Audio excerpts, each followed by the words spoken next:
Hey, welcome in. CHGO Big Ten After Dark, coming to you live from Studio A of our CHGO offices here in the West Loop of Chicago. This is CHGO Bets, but we're doing it at night. I'm Sean Anderson. You can follow me at Sean_W_Anderson. Alongside me, Herb Lawrence. Hello. You can follow him at Acknerwall23. He's our CHGO, I was going to say White Sox community leader. I am still. You are. That's true. We don't, even though you're on this show, we don't actually get rid of your job title. No. You actually still have the same job. We'll be talking Big Ten football for you this week. We got games on the 15th and games on the 16th. We got Virginia at Maryland on Friday, Penn State at Illinois at 11 a.m., Louisville at Indiana at 11 a.m., Georgia Southern at Wisconsin at 11 a.m. Then at 2:30, Minnesota at number 20, North Carolina. Northwestern at number 21, Duke. Western Michigan at number 25, Iowa. Virginia Tech at Rutgers at 3 p.m. Western Kentucky at number 6, Ohio State. Then at 4 p.m., number 8, Washington at Michigan State. Northern Illinois at Nebraska at 6 p.m. At 6:30, Bowling Green at number 2, Michigan. At 6:30, and then at 6:30 again, Syracuse at Purdue. The game that I think we'll first start talking about, number 7, Penn State at Illinois. Hasn't been a good first 2 weeks for your Fighting Illini. Not at all. I mean, coming off of what they did last year, you're thinking, okay, winning all those games, I think they won 7 games last year. You're like, okay, here's the next step. Yes, you did lose your starting running back, your starting quarterback, pretty much all your secondary, but you're bringing back some solid people. And Luke Altmyer has not looked bad at all. Actually, he's probably been the bright spot. The new quarterback from Ole Miss has been the bright spot of Illinois' first 2 games. You've barely escaped the Toledo team, who quarterback was mobile but couldn't throw a pass to save his life. He ran all over you, and so did their offense. Same thing that happened last week with Kansas. And got to give you credit, Sean. You looked at Cody and I like crazy. He's like, are you sure Jalen Daniels is coming back? You might want to check into that. And, yeah, I don't know if you saw my tweet right before the game. I was like, not feeling good. This Jalen Daniels going to play the whole damn game. And did he ever? Yeah. He killed us. And while those 2 quarterbacks are good, the quarterback they play next and the offense they play next, Andrew Walter, might be better. So with the defense that hadn't showed up yet and the explosive Penn State offense that's trying to get over the hump finally in that East, where it's usually been Ohio State or Michigan in the last couple of years, they need a statement game. And a statement game going on the road and beating the Illini is what James Franklin's all about. I think Penn State in their career during in the history of Penn State playing Illinois is 9-4. The last time, if you recall, was the 9 overtime game a couple of years ago where Illinois prevailed at Happy Valley. It was a big time win in Bret Bielema's early career at Illinois. But the number I think is 14.5. Put all the money you have on Penn State. Travel to Indiana if you need to. Go to your brick and mortar store in Illinois. Whatever. Offshore. Do whatever you need to do. But get your money in right there for Penn State beating the Illini. At minimum, Penn State's going to score at least 35 points this week. So bet them over 35.5 themselves. So they've been playing football since 1954. Penn State's 20-6 against Illinois, 9-4 on the road, 10-2 at home. But like you said, 2021 they did lose to Illinois in a 9 overtime game. Yes, I don't know if you remember that. I don't remember that. Yeah, it was 9. Yes, it's the longest game in history. You only scored 28 or 38 points. Yeah, it was a low-score game. I forgot what it was after regulation, maybe like 9-all or 6-6 or 12-12, something like that. But, yeah, there's some dumb rules after, like, the 3rd overtime where every team has to go for 2 after. And so it just kept on going on, and then Illini finally won it. Bears fan 131 is joining us in the chat, and we appreciate everyone hanging out with us. Make sure you're hitting the thumbs up button if you are watching us. I like your bet, Herb. The last 5 times these teams have met, Illinois has won twice, but there is a clear trend, when these 2 teams meet. If Illinois is going to cover the spread, bet the money line. Yes. I mean, they're just live at that point. Yeah. But in the last 3 that Penn State has won, 2015, they won by 39. Yep. In 2018, 63-24. Yep. And 2020, 56-21. So Herb saying, bet all of your money on that one prop.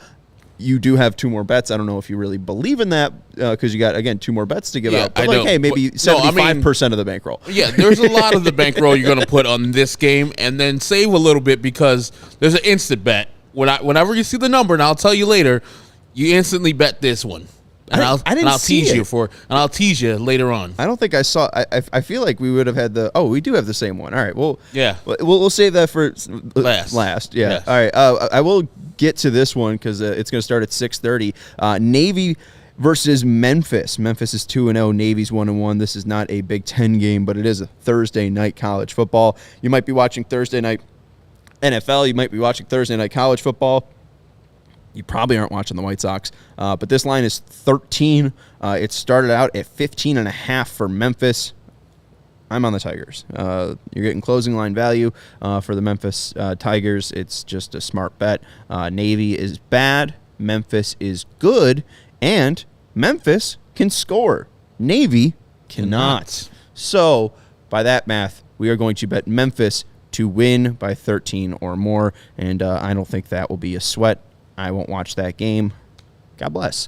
All right, let's get to my first Big Ten bet. Okay. And it's another game starting at 11.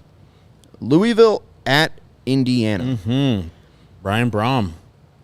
And Jeff Brom. Or Jeff Brom. Sorry, Jeff Brom.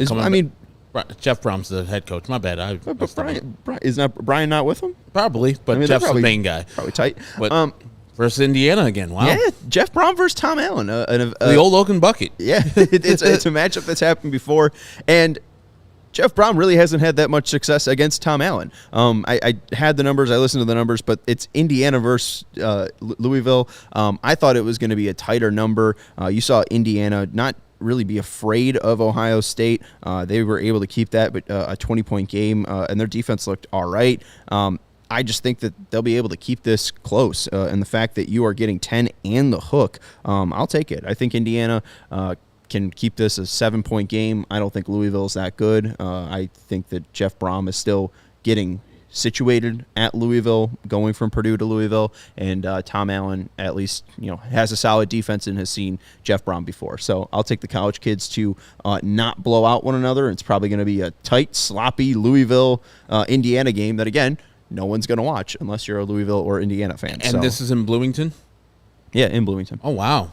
And they're getting 10 in the hook? Yeah. I don't get it. Hey, man, it's tough to win on the road, especially if you're not a juggernaut, and I don't think Louisville's a juggernaut. And like you were saying, like Indiana. It's Lucas Oil. Oh, okay. Oh, so it's still in Indiana, but it's not playing in Bloomington, so that's fine.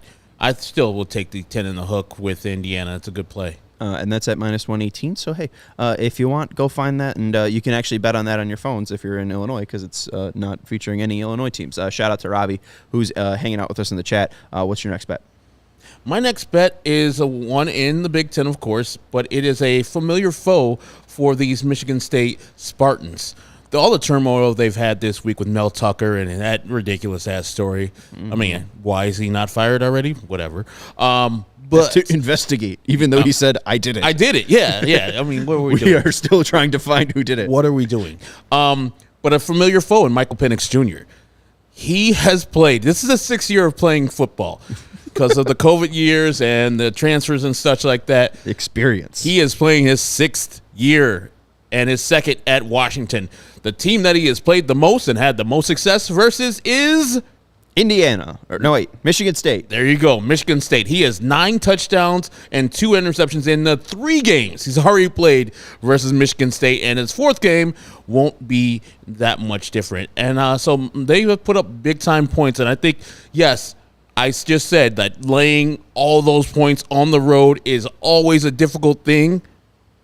Or I think 16.5 points is a bargain for this game because of all the distractions going on with Michigan State. I think already just Washington's a superior team to Michigan State, but the traveling to west to east, yeah, some people don't like that dynamic, but I think also that Michael Penix Jr. knows the opponent he's going against. It doesn't matter if Mark D'Antonio's on the bench. It doesn't matter if the interim coach on the sidelines getting these players together. They're clearly distracted by their head coach doing some I was about to say some bad stuff. Doing some bad stuff with a victim of sexual assault. So I think put some money down on Michael Penix Jr. and the Washington Huskies to go into Spartan Stadium and grab a dub and cover the 16.5. Well, the stat that you brought, I'll be tailing it. It's going up to 17 as well, so get it now at 16.5 before you have to pay for 2 touchdowns and a field goal. So I like 16 in the hook. Why not? The thing, too, is like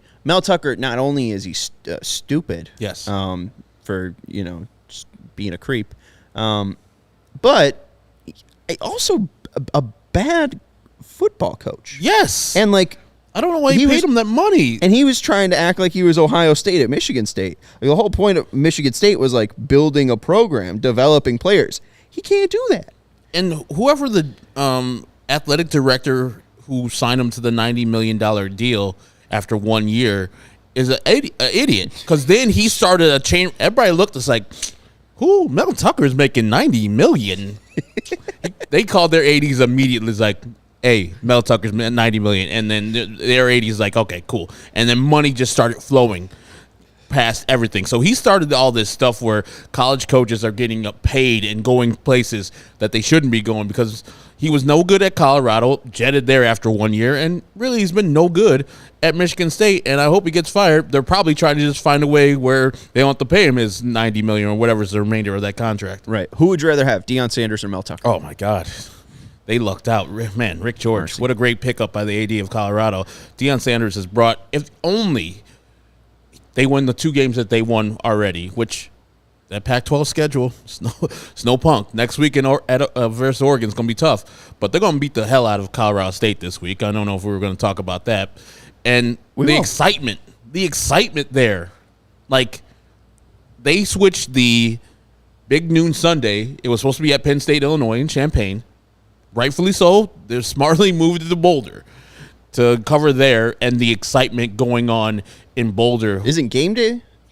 Oh, game day. Sorry. Game day. But yeah, they moved our big noon Sunday to somewhere else, but we still got Klatt and Gus Johnson at Illinois and Penn State. So that's a win, but like the excitement there is just undeniable. The guy has brought in actual juice, actual players with good coaching. Like he's letting his coaches coach, and it looks all right. I know people are going to say it was only TCU and it was only Nebraska, but they look good, especially in that second half versus Nebraska, who doesn't look like a punk on defense, and they made him look as such. And I was stupid. I didn't believe. And did you guys see the video of Deion in the locker room pumping the guys up before the game where he was like, it's personal? Yeah. And I don't understand what the Colorado State coach is doing. Oh, my God. No, Jay Norvell's an idiot. I don't understand that. You've now seen how strongly this team and this coach responds to bulletin board material. And I know it's like, talent is talent, but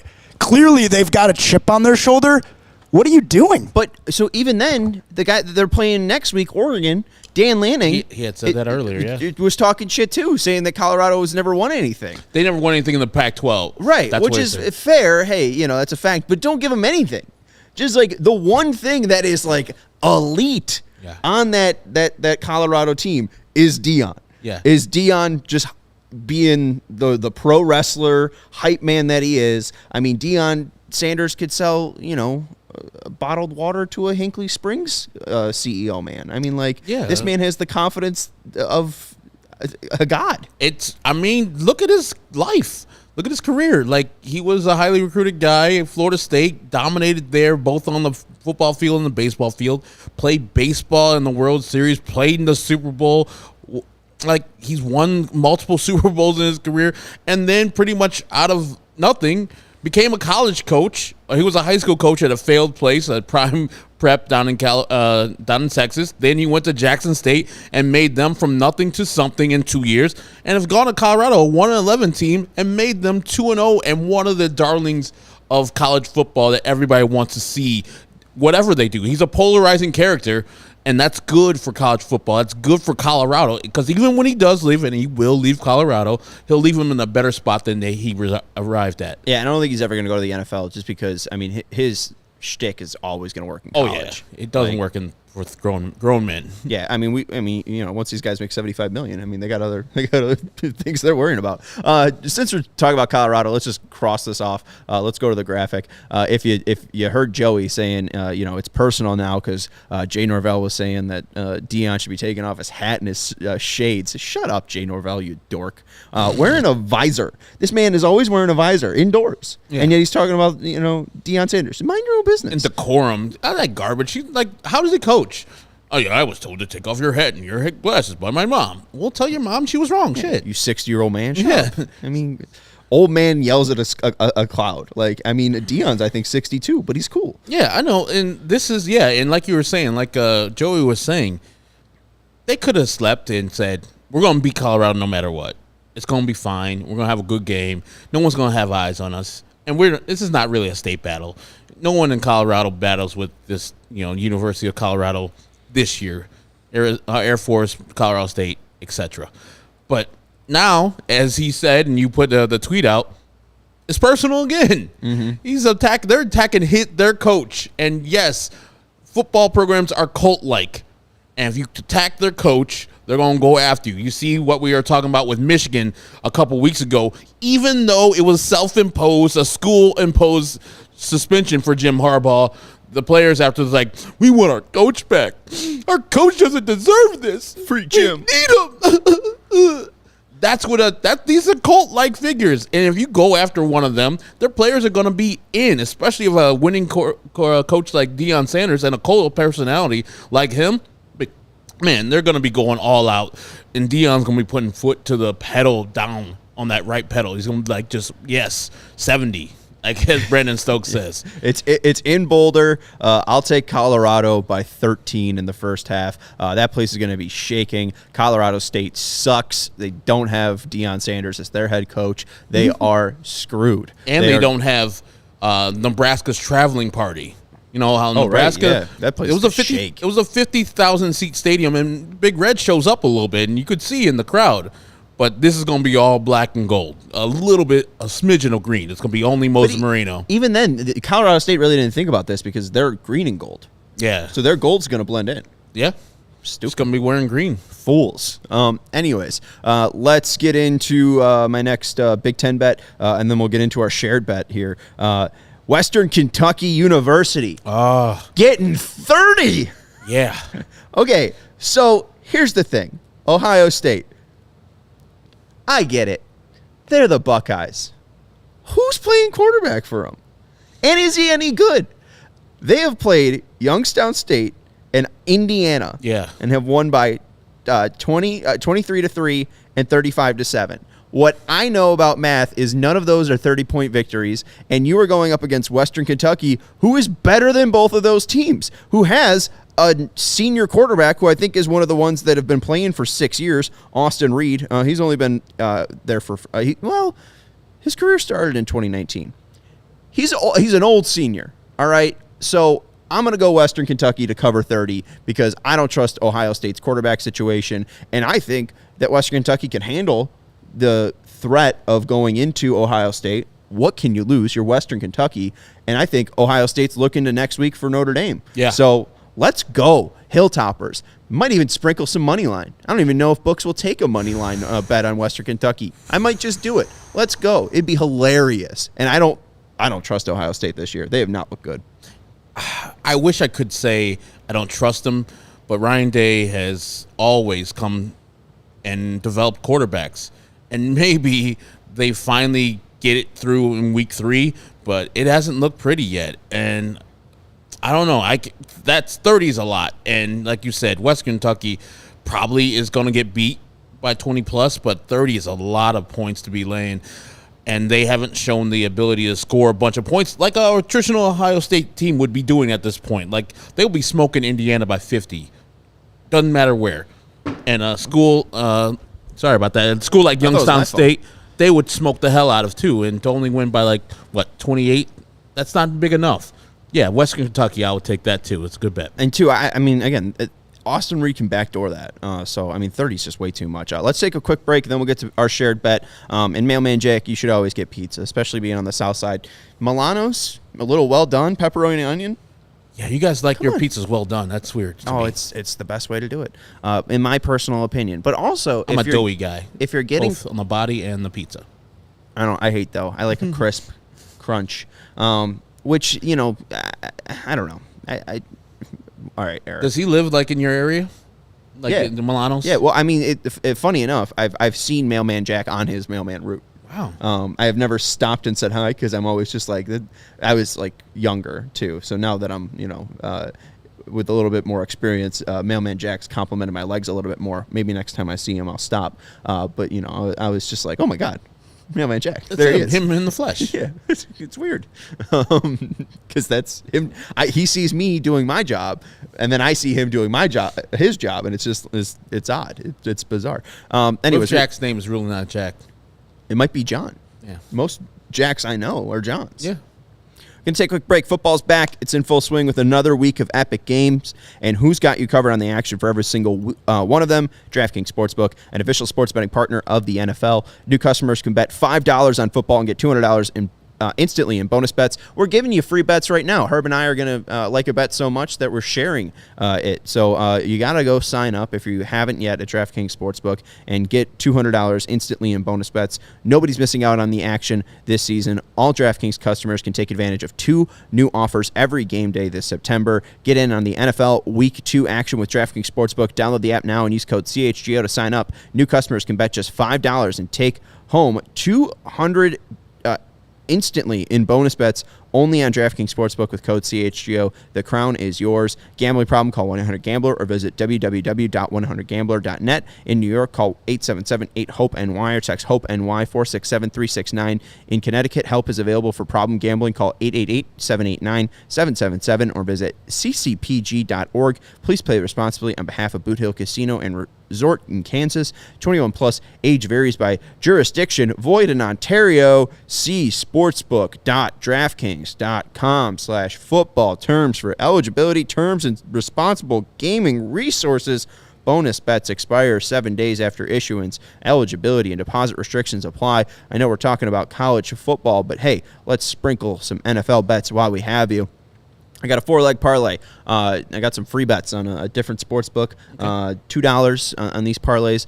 This one's 125-1, under 49.5. A.J. Brown, first touchdown scorer. Dallas Goedert to score a touchdown. And T.J. Hawkinson to get 4+ receptions. And the other one is 9-1. It's just taking out that A.J. Brown, first touchdown scorer. Goedert, anytime touchdown scorer, under 49.5. And T.J. Hawkinson to get 4+ receptions. And if you're looking for a single bet, a best bet of tonight, it is the under of 49.5. I guess the under is technically 49, but DraftKings is giving you a 50% boost on any bet tonight on the Thursday night game, and you can take the alternate line of 49.5 and boost it to plus money, and there you go. So there's your NFL fix for tonight. Herb, tell people about Iowa football.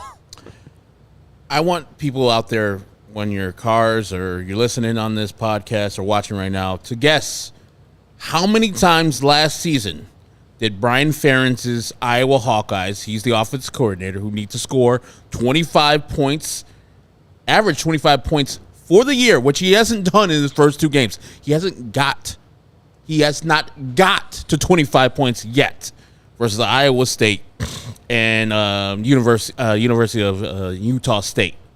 How many times last year did he get over 29 points? Joey, do you have any guesses how many times in the 12 games they played? 29 points. Over 29 or more points last year. 1 time. You, Sean? 2 times. Joey is right. Yeah! 1 time. 33 to 13. The know-it-all strikes again. 33 to 13 versus Northwestern. And the number not very is far over 28 and a half. I don't get it. Whenever you see Iowa getting that many points, when you know they're not going to score that many points themselves, instantly put it in for the other team. So Western Michigan, I know they're not that good, but they'll cover the 28.5 at Kinnick Stadium. Yeah. I mean, it was just automatic. Yes. I mean, you said it all. What else am I going to say? I mean, they could be playing, Brother Rice High School. Yeah. They wouldn't cover 28.5. No. They'd go against your Falcons. They wouldn't be able to cover 28.5. They could go up against a football team made of CHGO employees, and they might cover 28.5. Barely. If they're lucky. Still, Brian Ferrett's what we call him, I literally don't know if they're going to score 29 points themselves. Right. That's the thing. It's weird. I don't know what. Have you been watching the games, Vegas? You've been watching? It's weird. I don't. You're giving out people free money, and every under too, guys. I didn't even check the under. No, it didn't. Was it 44? No, it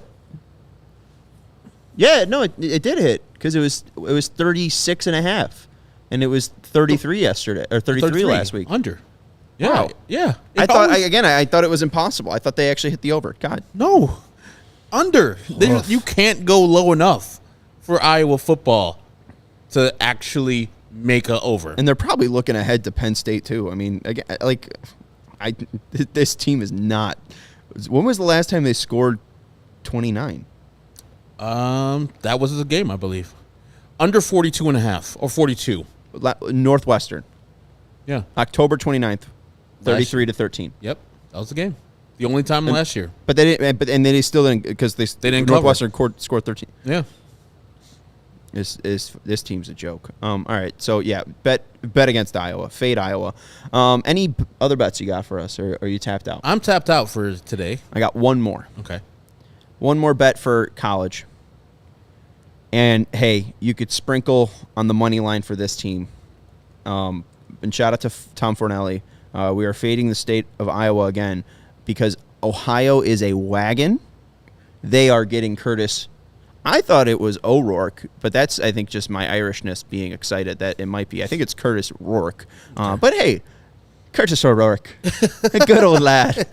He's going to be leading the Ohio Bobcats to a win this Sunday against Matt Campbell's Ohio State. They're getting 3.5 at home. I think it's at 3 at some books, but shop around and get the hook. But I'll take the points, and I think they can likely win because there's not a ton of upsets that are available in this. So, if you were looking for quote unquote upsets for Power 5 teams, I think Iowa State is probably on the biggest upset alert this weekend. Somebody, I don't know who tweeted it, but they tweeted that Matt Campbell and the Iowa State team went 7-5 with both Breeze Hall and Brock Purdy, NFL players.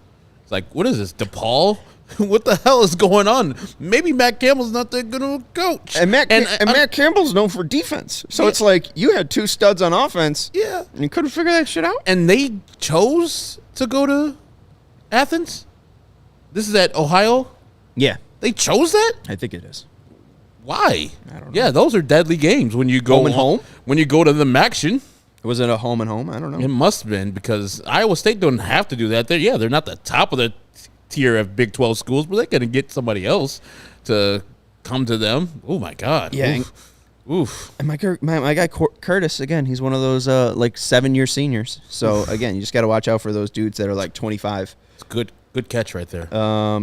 Athens. So, let's go Bobcats. All right. That's going to do it. We appreciate everyone hanging out with us and watching the show. Make sure you hit up the thumbs up button. Shout out to Joey Spathis for producing the show. One thing. Thank you to Joey. And last week, Joey said Texas will beat Alabama. He said it. Joey. Flash it. Yep. There he is. Hook 'em horns. There he is. He's a Texas alum, and he said it. And hey, I'll give some picks. I'll give a couple picks here. Futures. I like Quinn Ewers Heisman. Oh, Jesus Christ. He's tied for second in the odds. It's not crazy. But thank you, Herb. Now, if he's second in odds. No doubt. Because first? What's the Caleb Williams. Is it quality value? Where's that? Plus 1,000, maybe. All right, 10-1. Yay, orange. Yay, white. Yay, Longhorns. Fight. Great win for the program last week. And let's keep it rolling here. Texas is back. No. See, you know what we call that, Herb? We call that rat poison. No. That's a bunch of rat poison out there. There's a lot of social media buzz.